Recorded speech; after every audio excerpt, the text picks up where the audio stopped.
What's up, peoples? This is Jose Marquez along with my co-host Chico from the Cause and Effect crew, and we want to thank you for joining us for another Sunday BYOB Podcast, where we have real conversations with real guests about real life issues. Our goals are always to stimulate the body, soul, and spirit with thought-provoking conversations, jokes, and some drama. Just like some like to bring their own bottles to parties, we ask that you bring your own Bible, perspectives, curiosity, and insight about life, today's issues, and that together we discover a better way to deal with life. I hope you're curious, because if you are, let's go. What's up, everybody? Welcome to another episode of the BYOB Sunday Podcast, and I'm here with my co-host Chico and my beautiful, gorgeous, talented, intellectually smart, my wife. Oh, and for the first time, I gotta say this, my wife, Anna Marquez. Like, it's official. Her name's been changed. It's official. Mrs. Marquez with us today. I have documentation to prove it. And I think we're going to have a very, very interesting conversation for everyone today. Today what we want to talk about is after I do. After I do.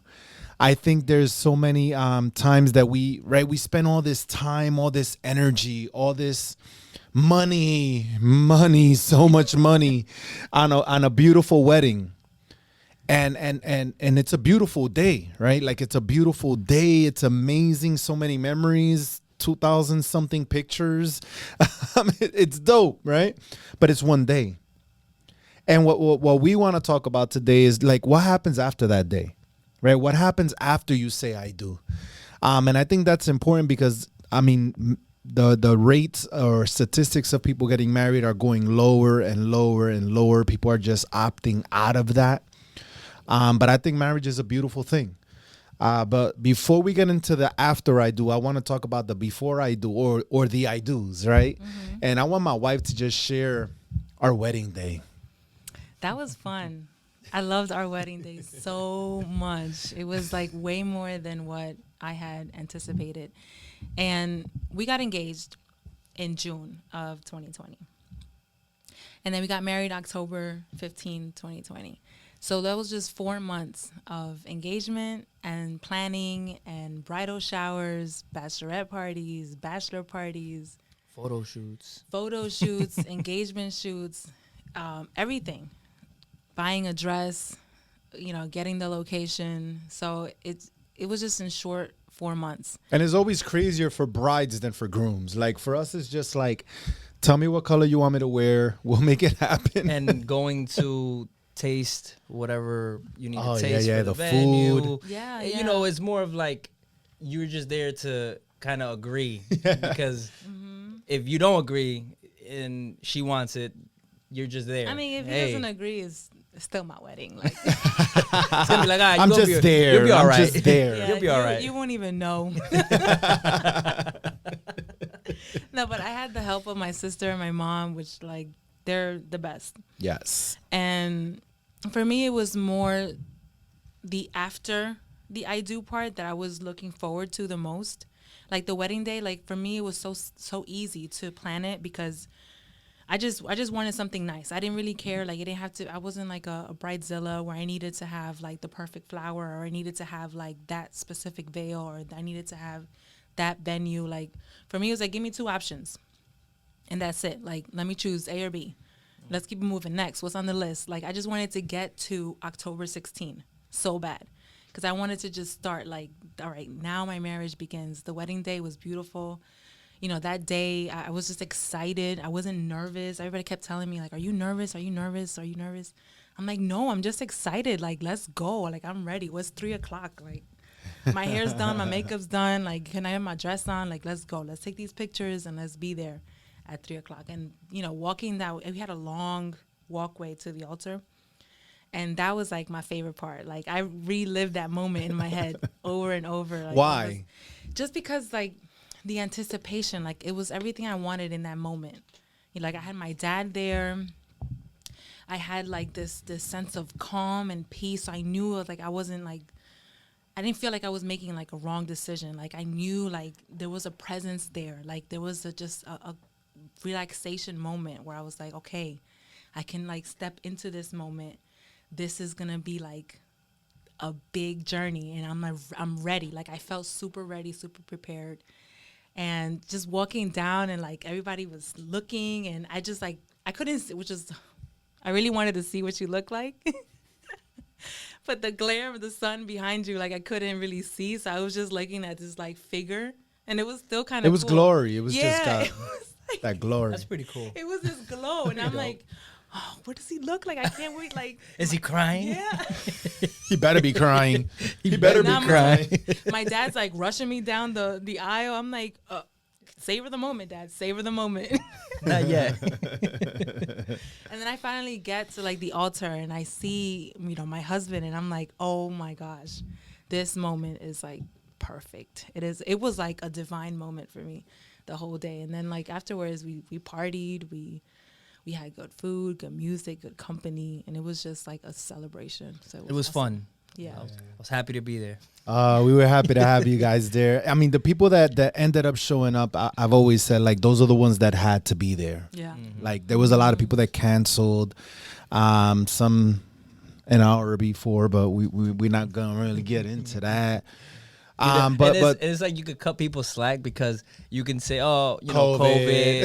COVID's been the reason for everything. Everything you don't want to do is, hey, COVID. Yeah, you just shrug, COVID. And they're like, oh, yeah, you're right. I think the beautiful thing about that day for us was, like, at the end of the day, I was there for her and she was there for me.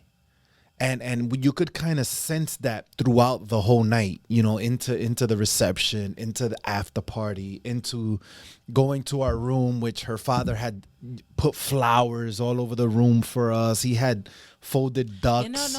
My dad like hired like this woman to come and like put like 5 different swans made out of towels in the room, rose petals everywhere, champagne, that's great, chocolate. That's dope. It was nice. Yeah, and then I was like, if Pops did that, like, wow, like we good, you know what I mean? And then 2 days later, we go on our honeymoon. We went to Hotel Xcaret in Mexico. Yes. Oh, that was a beautiful thing. That was a beautiful thing to see blue water, like clear blue water. And for the most part, like I went to Mexico as well, and I noticed that there was not as much people out there in as far as some of the resorts and stuff like that.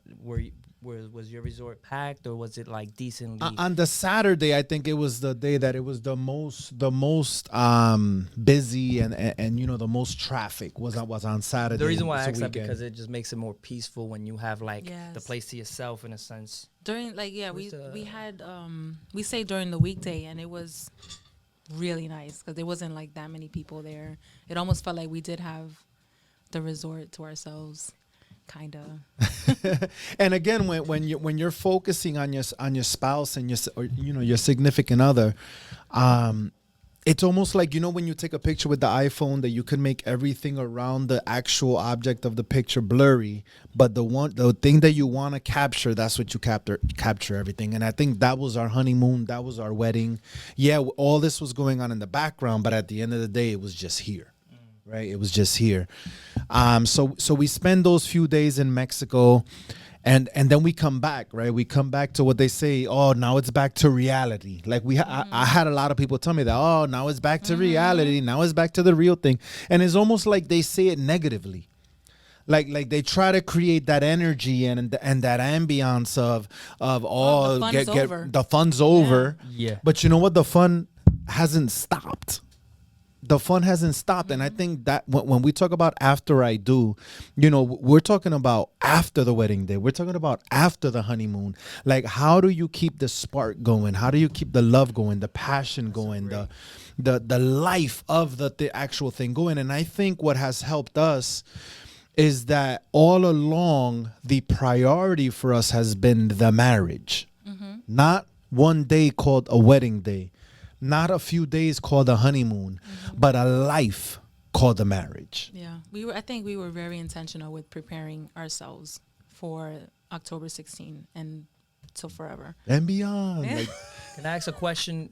Because you guys, you stumbled upon something that, it grabbed my attention where you said going into to your marriage, you were prepared.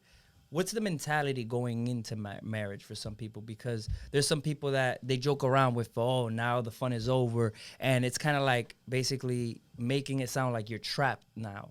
And what you made it seem like now you have even more freedom in your relationship after marriage. That I've never heard or felt like somebody felt that way when it comes to speaking about marriage, because for the most part, especially men use it as a way of saying, that's it, I'm trapped. Like ball and chain, locked down. I'm locked down. And that makes it even more dragging. It makes you feel like, it makes you. Why would I go into that? Yeah, if that's how willingly? you feel. But I mean, number one, I would say being surrounded by those sort of voices, I think, is what continues the negativity surrounding marriage, is what continues divorce rates going up, because that's what we're constantly hearing, right? And we're a product of the voices that we pay attention to.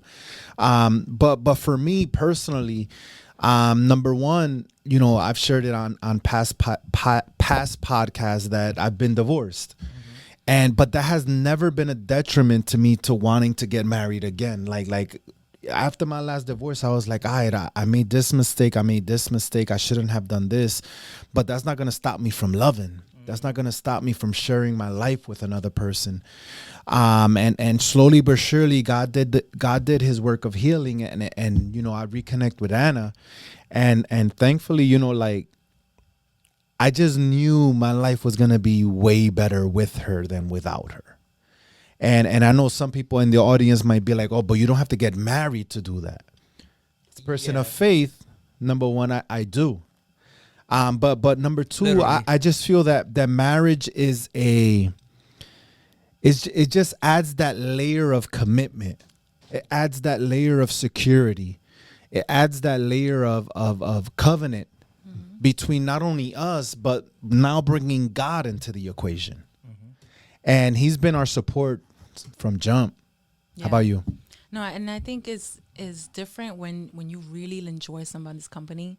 Like I've told him before, like I don't know anyone else that I enjoy, company the most than my husband. Like, and when you really enjoy someone's company, like it's easier almost to like think, okay, I can spend my life with this person. I can spend all day with my husband. Like it's awesome. It's amazing.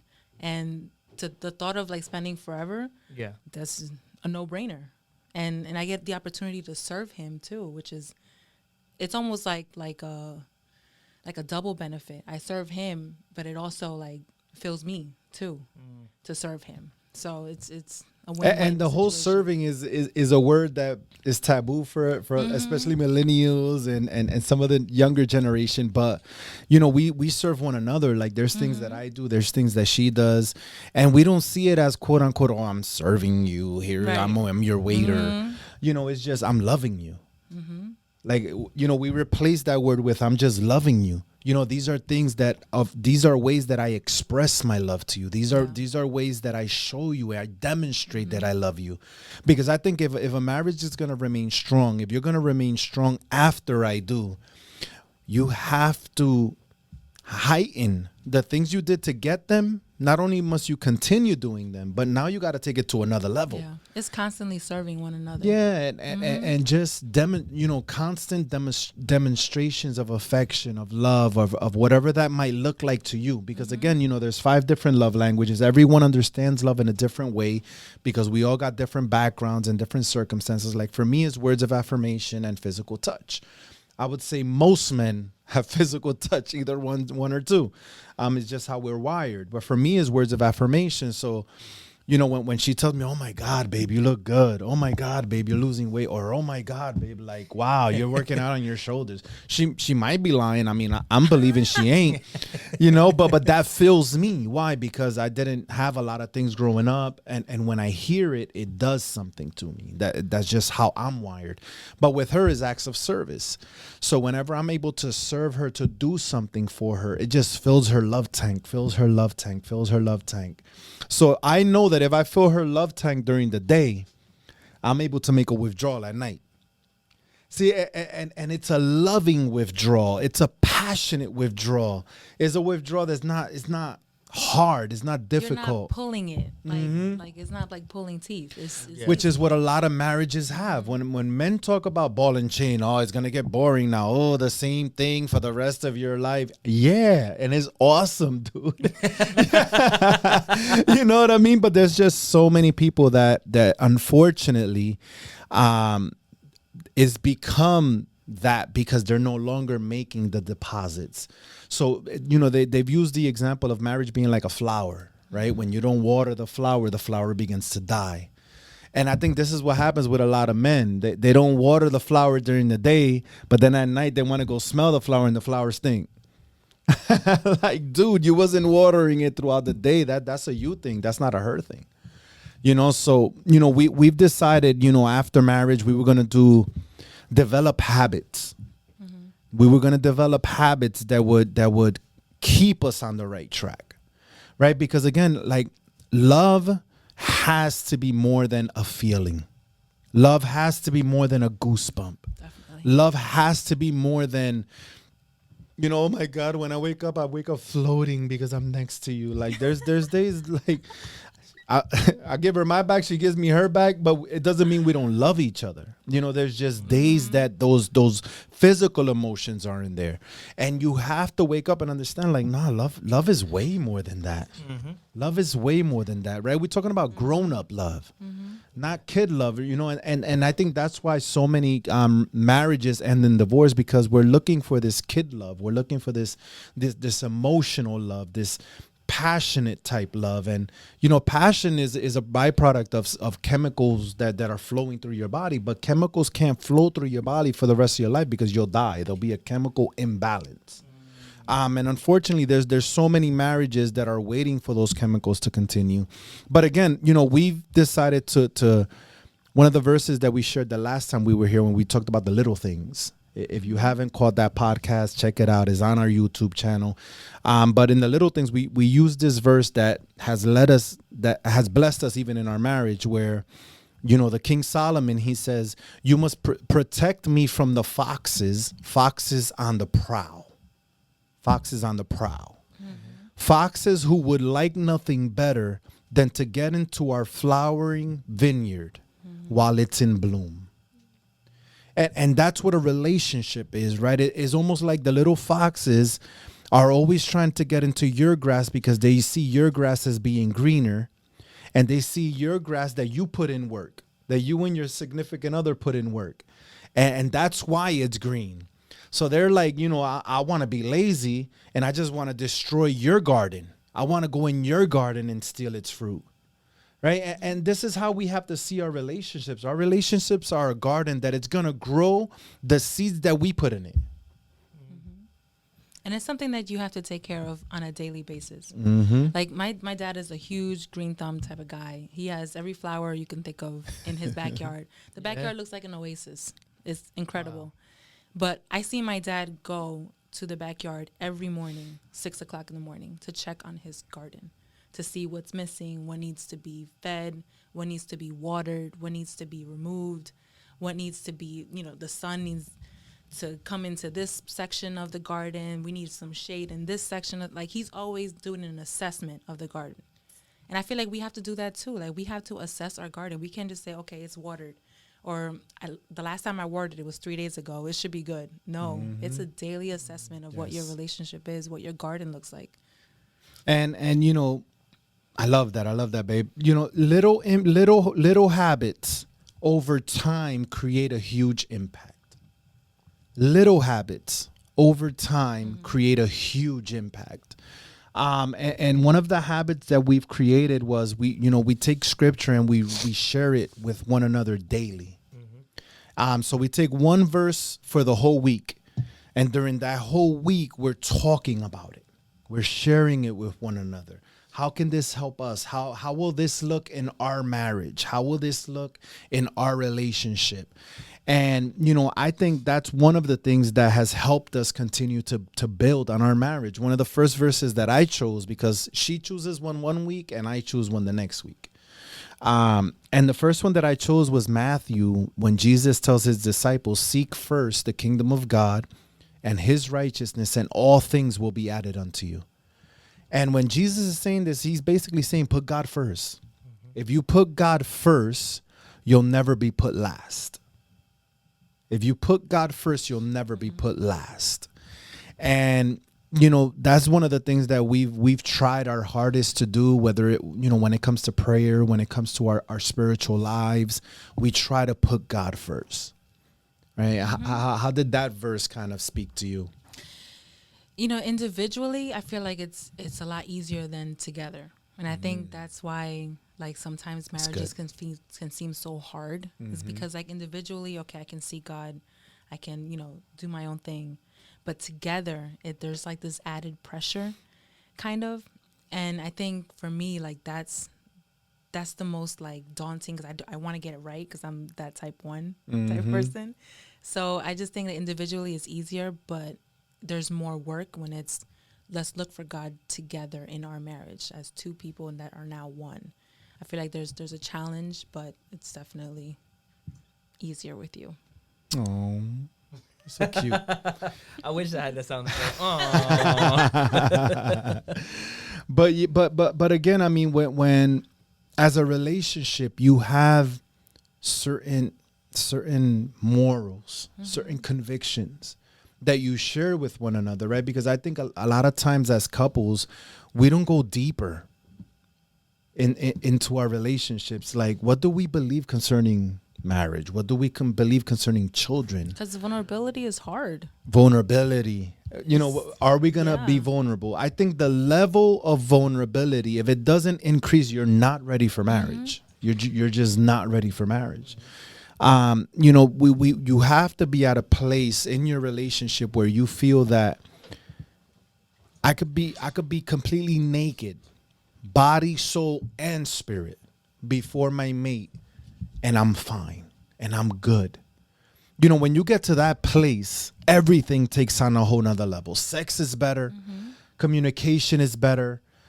Everything just becomes better because there's nothing being hidden. There's nothing, my struggle is her struggle is my struggle. Her battles are my battles are her battles. And together we help one another. We help one another instead of knock one another down because we're not hiding things. When honesty is put out there and that honesty includes shame. That honestly includes things that I feel uncomfortable talking about. When that's a part of the relationship, man, not like now you married. Because ultimately marriage is a lot of times a certificate, a ring. People can have a ring and a certificate, they're not really married. I can see where that makes a lot of sense when you say that you have that before marriage, because when you do that during marriage, you think that person is gonna love you, not judge you, and you might be wrong. That person might say, "Who did I just marry?" Yes. And they might want out, and but that person hold might, it against you retreat. as well. They might be like, "Well, I don't want to expose That's too myself much to that kind of person." It's talking, it got us communicating. So can you share that one, man? Yeah, it's found in Ephesians 5:33, and I like the amplified version. I'll read it. It says, "However, each man among you, without exception, is to love his wife as his very own self, with behavior worthy of respect and esteem, always seeking the best for her with an attitude of loving kindness. And the wife must see to it that she respects and delights in her husband, that she notices him and prefers him, and treats him with loving concern, treasuring him, honoring him, and holding him dear." And what I love about this verse is that it gives us like this jam-packed, basically marriage counseling 101 type knowledge of what it takes to make a relationship work, right? It says for the husband, right? And this part like kind of blew me away because I was like, yo, this is hard. like it's not easy.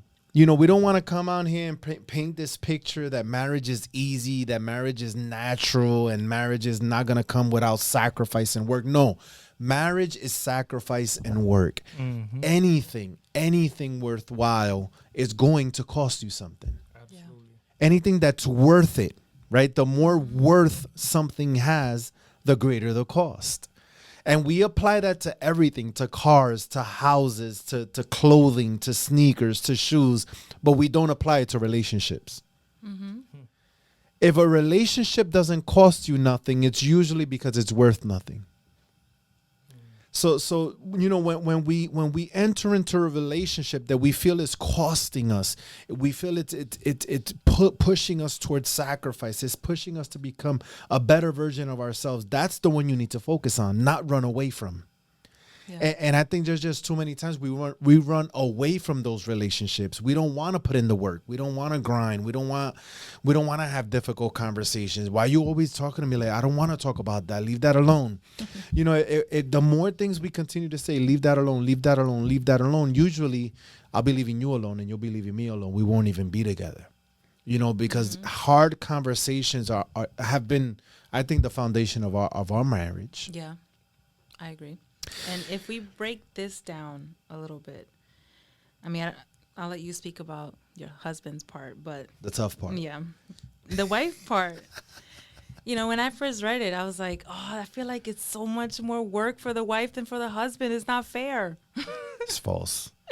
But it says that, like, it's just the wording, like, she must see to it. I was like, Huh? huh? I must see to it. That I respect him, that I delight in him, that I notice him, that I prefer him, that I treasure him, that I honor him, and that I hold him dear. And in my head, like, I have a picture of what that looked like.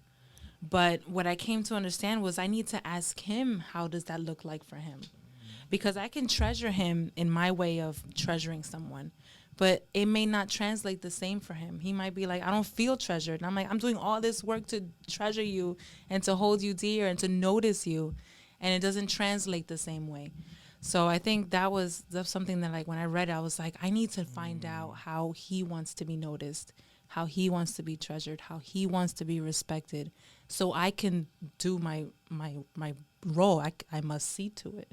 And she's asked me, which I think has been the greatest blessing in my life, that she doesn't just assume it, right? Because we know what assumption does, right? Assumptions make an ass out of you and me.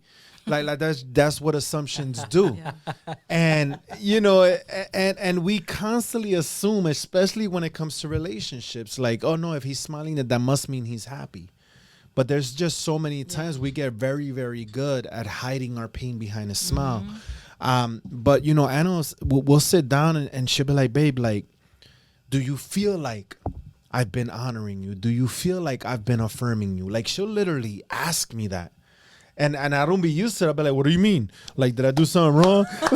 You know, Am I in trouble? I get on the defensive because I'm just not used to that type of love, I can understand that. You know, and you know what, when you look at the husband side of it, you know, and for the men out there, you know, you want we want our wives to love us, to give us that everything that Anna just described. This is what we got to do. It says he's to love his wife as his very own self.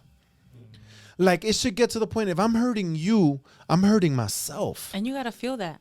And feel it, right? Because if I'm winning every argument, but our relationship is losing, I'm a loser.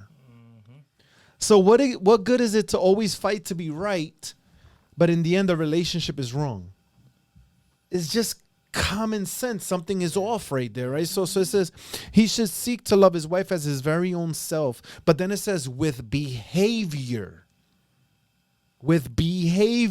worthy of respect and esteem, not words. Porque así cualquiera, anybody could say words of respect and words of... No, it says, no, we need behavior worthy of respect and esteem. Always seeking the best for her with an attitude of loving kindness. In other words, I'm not going to seek the best for you, pero todo me queda pesado. Like, I'm going to seek the best for you, but I'm not going to like it. No, it's not. No, seek the best for her with an attitude of loving kindness, right? Like I don't know, but I love it when I know I've done something for her, where they be giving her a gift she didn't expect, or doing something at home that she didn't expect, or, you know, whatever the case might be. Like, I love doing something for her, and I could see it. Like, this meant something to her. You know, like that does something for me. That's where my reward comes from.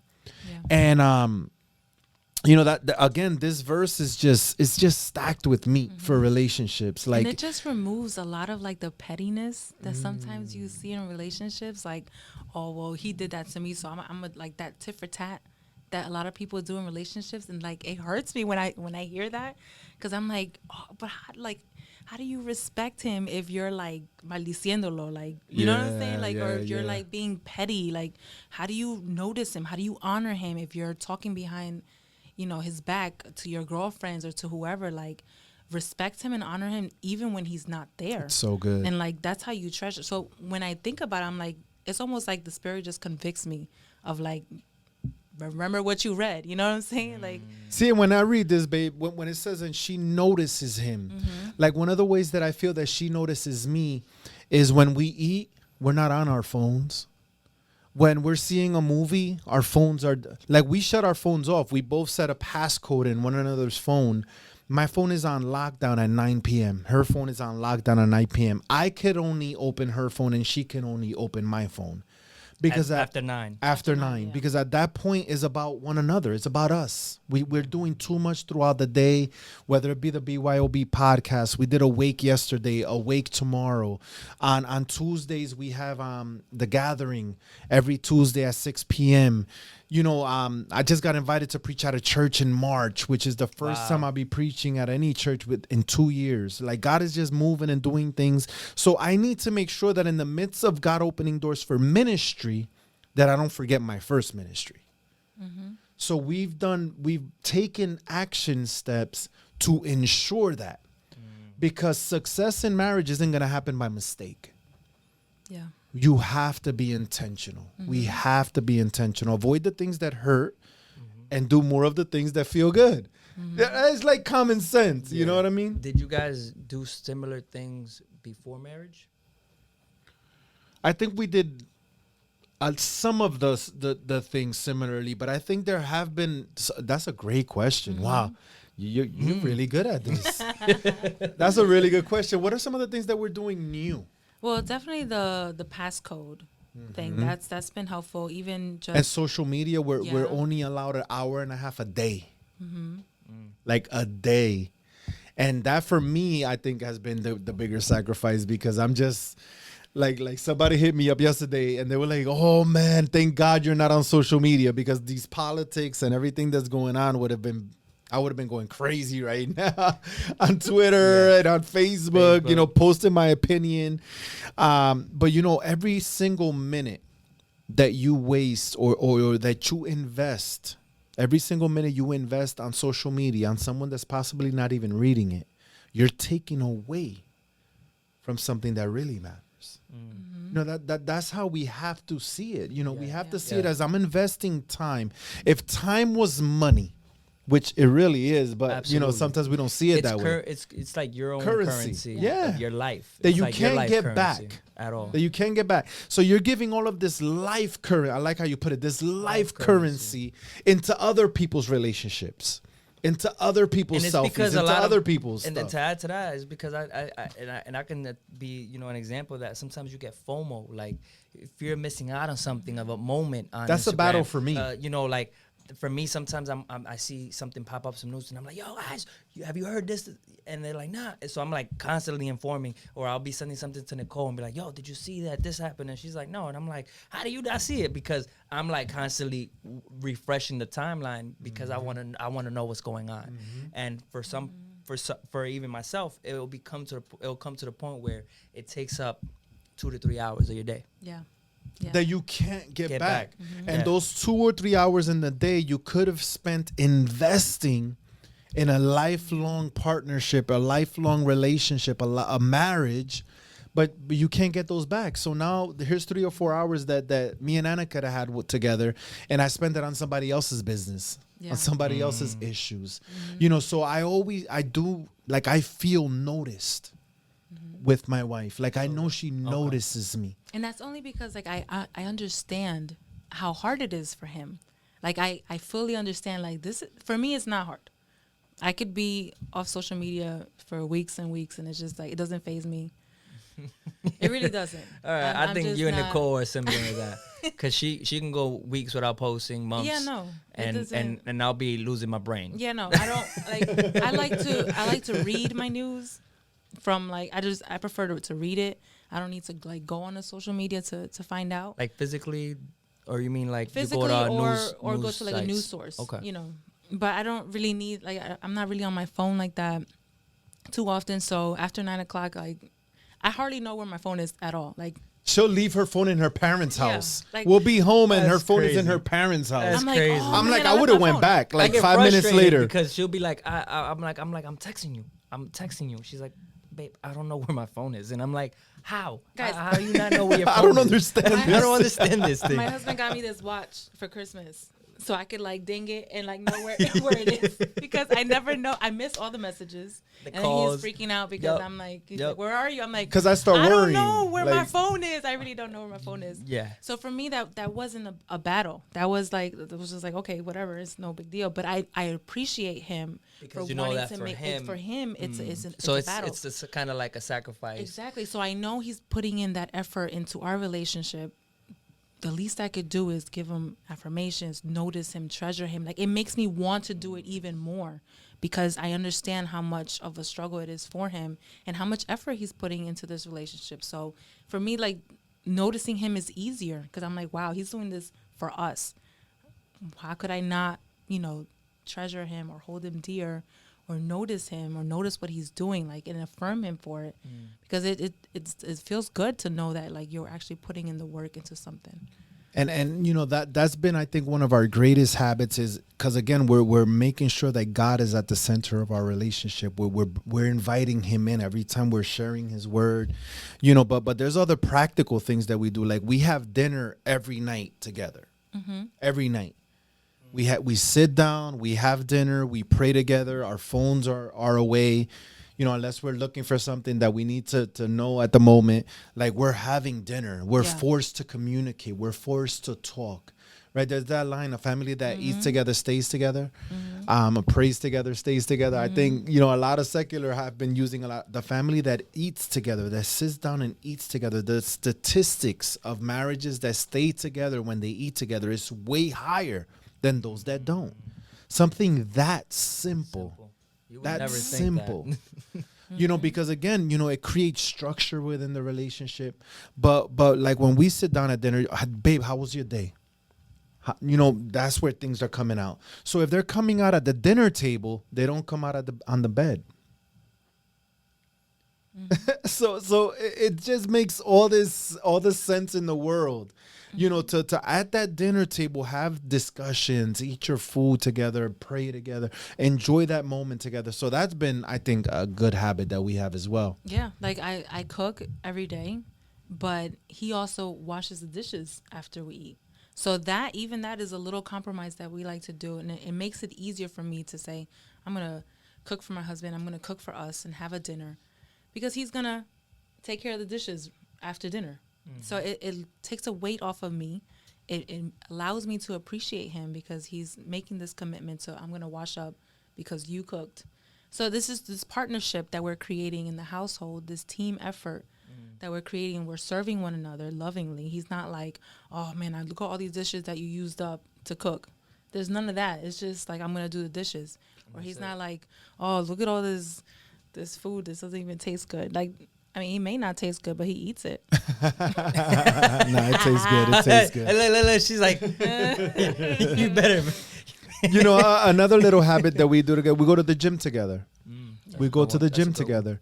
And how do you and what does that do for you? I mean, we go to the gym together, but that doesn't necessarily mean we're like working out the exact same. Like we're in the gym together, and he encourages me in the gym. We go together. It's almost like a little routine that we have, a little habit that we have. We get to spend this time together. It's not so much like doing the exact same thing, but we're at least together doing this activity, and It's accountability in a sense, Yeah. because you see her working out, you see yourself working out, and if one stops, the other one will encourage you and be like, hey, stop slacking. You know? I mean, she's not like Nicole, thank God. Like, she's not gonna be like, give me 4 more, give me 5 more, push, Nicole, push. you know what Man. Nicole says, you got some more in you, you got some more in you. And I'm just like, Maybe I should be like Nicole though. Oh, got some more in man. you. See my hand shaking? I'm done. I am done. You know, but you know, any activity that you can do together just adds to the relationship. It adds to the bond. It adds to the freedom that's experienced. See, because a lot of times we do these things together, and you might convince yourself that this is slavery. Everywhere I go, you have to go, and but it creates this freedom. A freedom. Why? Because like our lives are one. Like there's nothing hidden. There's no secrets. You're in sync. Because when does a marriage become difficult? When there's secrets, when there's lies, when there's dishonesty, then that breeds other things like adultery, like cheating, like all of this extra. So we nip it in the butt. We nip it in the butt. Social media nipped in the butt. Gym nipped in the butt.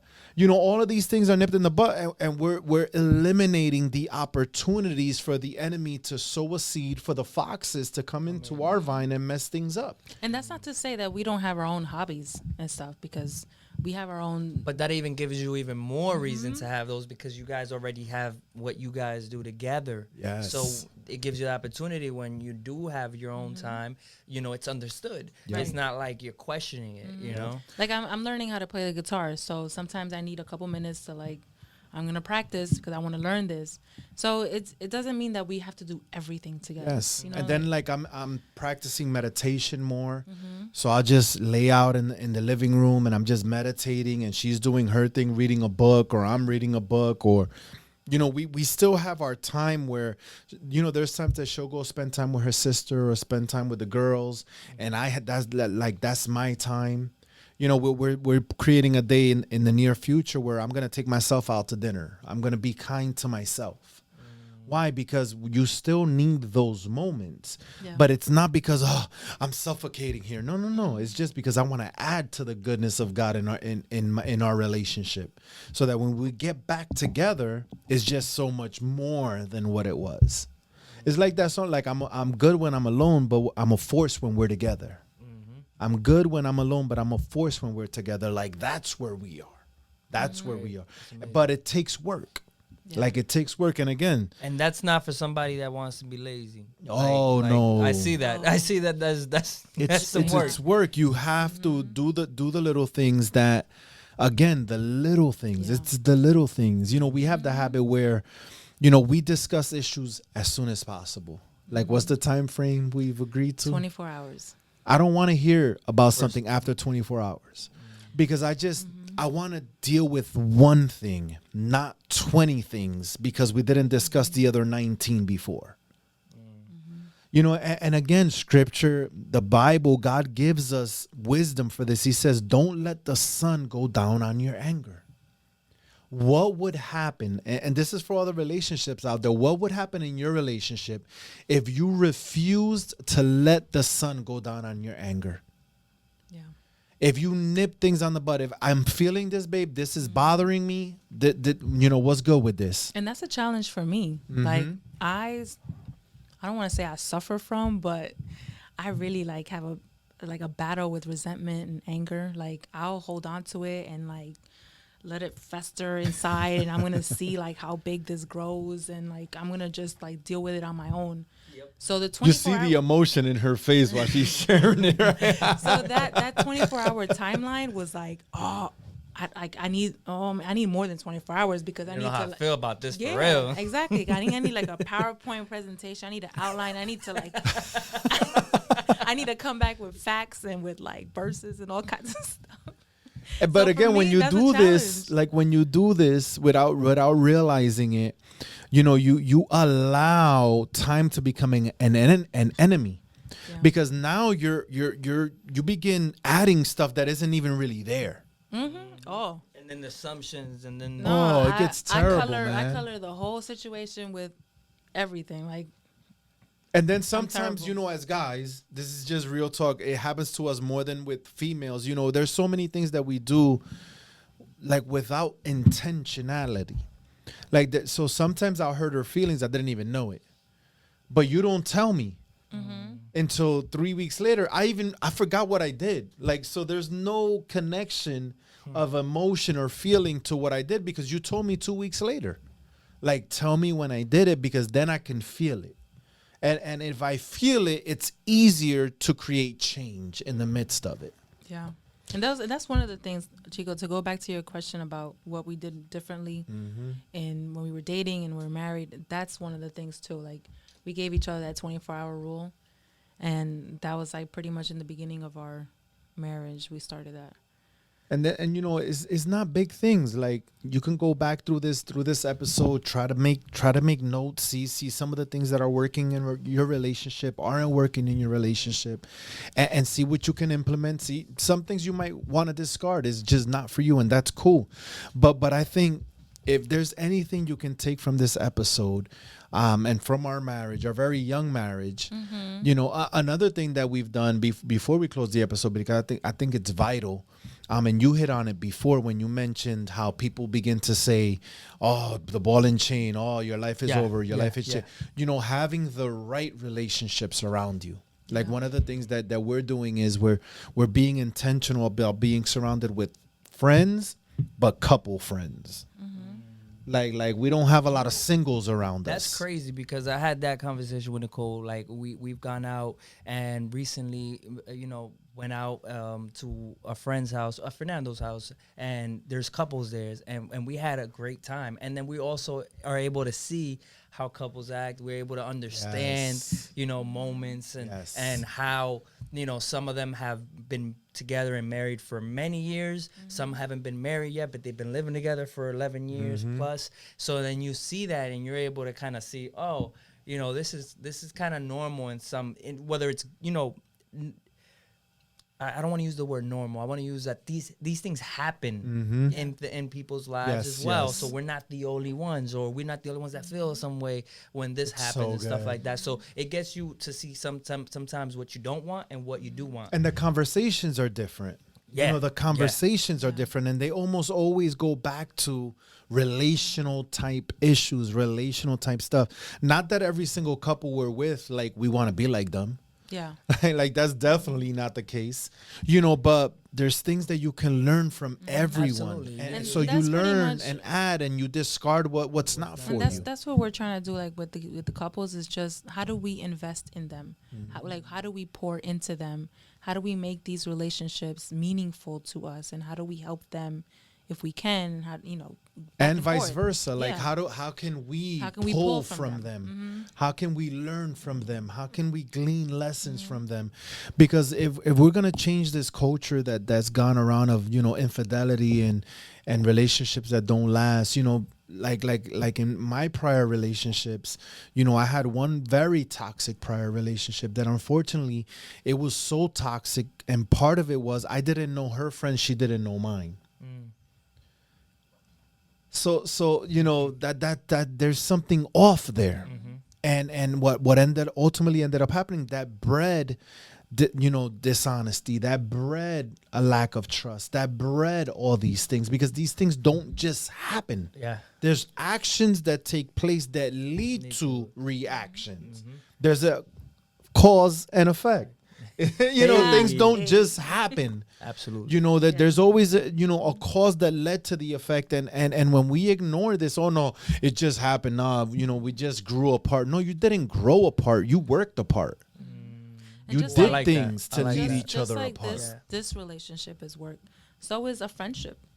I mean, that takes a lot of work too. Sometimes we've had conversations about friends where we're like, oh no, but he doesn't call me, or he doesn't visit me, or she doesn't do this for me, or she doesn't like reach out to me. But I have to do that effort too. Like we have, as a couple, we have decided we're going to reach out to some other couples and maybe invite them over, have like, you know, break bread and have a meal together, or vice versa. Like, see a movie, see a comedy stand up. I want to watch a game. I want to kind of lock in on that for a quick moment before we close out, on when you said, when you're mentioning things about prior relationships, I read something that said, how about we normalize talking about our exes? And one another not feeling weird about it, because it's not that you can't shut up about your ex, is that you want to know what happened there that you are this way. What happened in so that good. experience that made so you the good. way you are? Because and then for a lot of us, we only know why that person acts like that when there's an issue. You know what I mean? Like, but when you have these conversations and you analyze and you say, well, I want to know what you've been through with your relationship, with the relationship you had prior, because, you know, with no judgment, because I want to know why you are the way you are, why you think this way, and try to be able to understand it, but also help you get out of that, you know, whatever it is, whatever that mindset, that trauma, whatever you went through, because that's something that we all struggle with. And sometimes when you mention stuff about your ex, you're like, shut up about that person. I don't want to know about that person. But in reality, that person's just trying to tell you, hey, this is what I don't want, and this is what I went through, and this is why I'm this way. No, with us, we that, thank God, is another one of the habits. So it's perfect that you kind of created that segue, because a prior relationship, I didn't know anything about the person's past. Like, the person would literally tell me, no, my past is my past. You don't have to know it. But what she didn't realize was that made me ineffective in building on our present and helping our future. Because I don't know what you didn't like. I don't know what led him. I don't know what. And I didn't know any of the triggers. But with Anna and I, like, we've been very clear on both of our pasts. To the point, like, we'll be having a great day. I'll be like, oh, how did this make you feel when he did this or he did that? And because I know her past and because she knows my past, like, there's moments where I'll look at her and I'll be like, babe, it's me. And she knows what I mean when I say it's me. What do I mean when I say it's me? I mean, it's something that he struggled with, and not so much like that's something that's happening in the present, but something that he's had to deal with, had to live with, and that's just who he is. Or moments where you're reacting in a way as if because of a past trigger. So I'm like, no, it's me. Like, I'm not that person. And she can do the same with me. It's almost like reading a fiction book and ripping out the first 6 chapters, and now you're starting in like chapter 7 in the middle of a book, and try to piece together what may have happened without actually getting the full story. That's so good. And we can go on for days. Because, you know, when it comes to relationships, there's so many things that make a relationship good. There's so many things that hurt a relationship. And even talking about the past, that's just a matter of being vulnerable with that person. If you can give that person that access to your past, I mean that's a good direction to go to. But you have to be willing to do that, to actually let them see, okay, these are my past chapters in the life. And that's what every relationship truly wants, is intimacy. Right? But intimacy is intimacy. There can be no intimacy if I'm not allowing you to see into me. You know, but there's just so many relationships that they're pretending. Gunshot. that they're pretending. There's so many relationships that pretend to be close, that pretend to be one, that pretend to be, one flesh, as the Bible calls marriage. But there's no intimacy. There's no realness. There's no deepness. There's no profoundness to the relationship. Yeah. That when I see a relationship that's arguing here and there, that's battling here and there, that's having issues here and there, I'm like, that relationship has more hope than the relationship over here that's faking the funk, that, oh, no, we're good and we're this and we're that. I'm like, bro, y'all fronting, like, y'all lying, something's off. Like, I see this. But this relationship, I have respect because they're grinding it out. They're working on their relationship. I've always told them, like, this relationship that we have has been the hardest for me because it's been the most work. And I knew from the beginning of our relationship, I was like, if you don't put...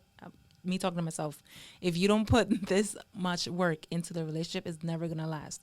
Like, it's never gonna actually be what you want it to be. Like, I had to, like, give myself a pep talk and say, hey, you got to do the work. You can't be like in your past relationship where you're like, oh, it'll figure itself out, or it'll passive eventually aggressive it'll eventually work its way into whatever it wants to be. Like, no, this is like intentional. Like, you wake up every morning, like, put on my work workout clothes. Like, let's go, let's work. And you got to know this, you know, like anything of value has to be dug out. Think about a pearl. You got to go to the bottom of the sea, get in that oyster, crack it. That's where the pearls are. Think about diamonds. They're hidden in these deep, dark places. Think about gold. You have to think chip, about chip. well. Like, how far do you got to go into a well to get the water out? It's the same thing with a marriage. You know, if you want a blessed relationship, a blessed marriage, you're going to have to go deeper. You're going to have to go deeper. Because that's where the gold is. And that's where the diamonds are. Anybody that's willing to do that work with you, that's a keeper. Yes. You know, like yes. I from the moment, you know, we've talked about marriage, like, you know, my husband's been on, like, let's do the work, let's do this, let's do that. So that's something that, like, I've never taken for granted. Like, and I'll tell her, like, she'll be like, you don't want to talk about this, do you? I'll be like, no, I don't, but let's do it. Because usually it's the things I don't want to do that on the other side of that is the greatest benefits for our marriage. Yeah, you ever had those moments when you don't want to go to the gym and then you come out and say, I needed to come here? Every day. All the time. Yeah. All the Every time. day. Every day. All the time. Oh, that's great. That's So great. it's been a blessing, man. I mean, even the BYOB podcast, you know, sometimes I'll see the subscribers and I see the numbers and I'm like, oh, but it's such good content and what's going on. But we're grinding. We're going to keep putting one brick at a content time, out like there. people say. Yes, It's one yes. listener at a time. You know, for those listeners that tune in, all we can do is encourage them to share. You know, Yes. that's what really breaks through to to the next level is really when people start speaking about it and saying, hey, you need to check this out. Yes. Because I've tuned into many things because somebody said, you need to listen to this. Yes. You need to watch this. You need to see this. And that's why, like, in February is our first season. Has to be on relationships. Why? Because there's no other thing that people need more help in than relating with another human being.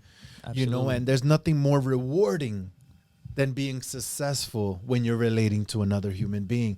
So I think this whole February series on relationships is going to be wild. It's going to bless so many people. And I mean, it's definitely blessed me, you know, having these conversations and having my beautiful, sexy, intellectually stimulating wife here with me is always a blessing thing, you know. Like but I mean, it's a good thing if you can still make them blush, you know. But God is good, man. God is good, and these conversations are necessary. Absolutely, you know? I love it. So if you want to close it out, we just want to encourage you guys. If you haven't checked out the prior series, this is again a whole season worth of content on relationships. The couples that we had come through are all sharing different aspects of relationships, of what they've gone through, of what's helped them. We're even kicking it off with our first Spanish episode. That's also going to be a blessing. A great couple, powerful couple that's blessed me in so many ways. And in the future, just keep looking out. We're going to continue creating great content for you guys, not because we have to, but because we want to. And we believe in you. We believe in your potential. We believe in all that God has called you to be, to do in this world. And we're just trying to do our little part in making that happen. God bless you guys. Let's go. And if you guys have any questions, like, please write them in the comments. Ask us. Let's glean off each other. Let's learn from each other. Just ask. Look at Let's you, get boo. it. Let's get it. Qué linda.